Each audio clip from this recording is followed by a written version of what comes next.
Hey, what's up? It's Coach Shaquan, certified relationship coach and creator and brilliance behind Check Your BS, where BS stands for belief system or whatever has you stuck in a pattern of thinking or way of doing that doesn't allow you to move forward or reach your goals or let go of something or someone. So recently I made a post about, and it said, be the one who is chosen and not the one who's settled for. And there's been a couple of questions about what do I mean around that. And really, there really has, not one of those, who asked? Nobody. However, I know somebody's thinking this, so I'm going to put this out here. So just think about the difference between being chosen and being settled, the words. So chosen means to be favored, to be preferred, to be selected, where settled means to be content with. Okay, so just think about the word content.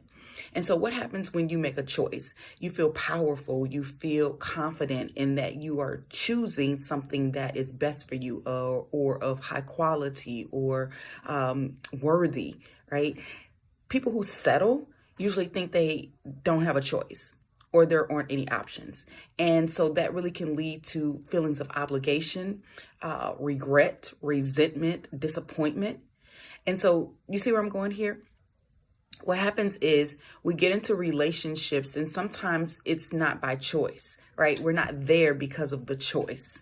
So it could be a longevity because we've been together so many years, or it could be children are involved, or it could be some financial ties, right? And so we settle for what we have for either the fear of the unknown or because, again, we don't think that we can make another choice or that we have other options. And so when I say be the one who's chosen and not the one who's settled for, it's really making a choice for, it's two ways, right? And so as women, the belief is that you should be chosen. Now, I subscribed heavily into this belief until I recently heard an interview by Tracy Ellis Ross. Hey, girl.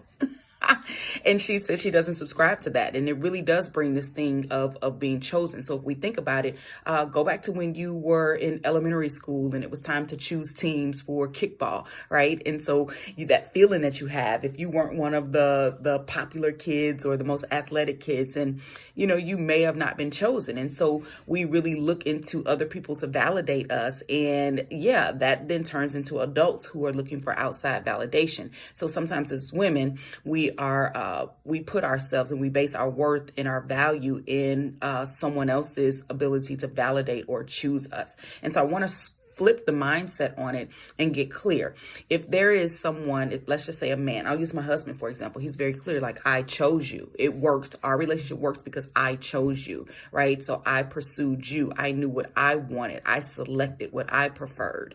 And so by him choosing me, he also made a choice to be here, and he continues to make that choice. And so how he shows up shows that it's his favor to be here, right? It's his preference. He selects, right? He makes the choice, and he's confident in with the choice that he's made.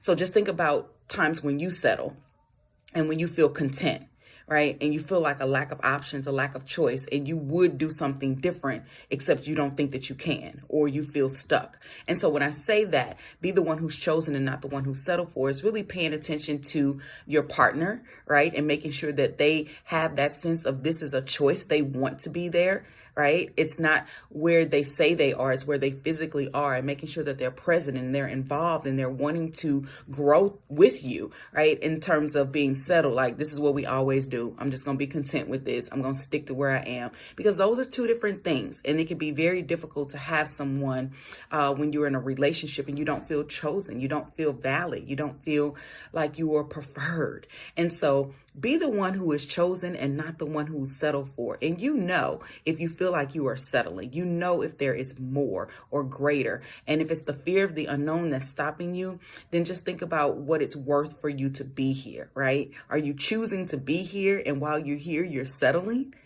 So you got to get clear on that. But again, be the one who's chosen and not the one who's settled for. You do not have to be second place, right? And so if you find yourself in an entanglement, then, right, you don't have to do that. You can absolutely make a choice to be positioned, to be the one who's chosen, because that's what you deserve and that's what you're worth.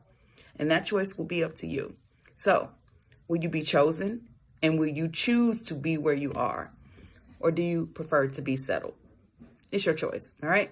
So that's what I got for you. I hope that makes sense. Make sure you click the link in my bio if you haven't done so already, and take the quiz. Are you stuck in your BS? I'm giving you the 3 levels of where your belief system is, right? Because that's what you're thinking. That's how you're showing up. And it's truly impacting how you are, again, showing up from the bedroom to the boardroom and everywhere in between, right? Talk to you guys soon. Peace.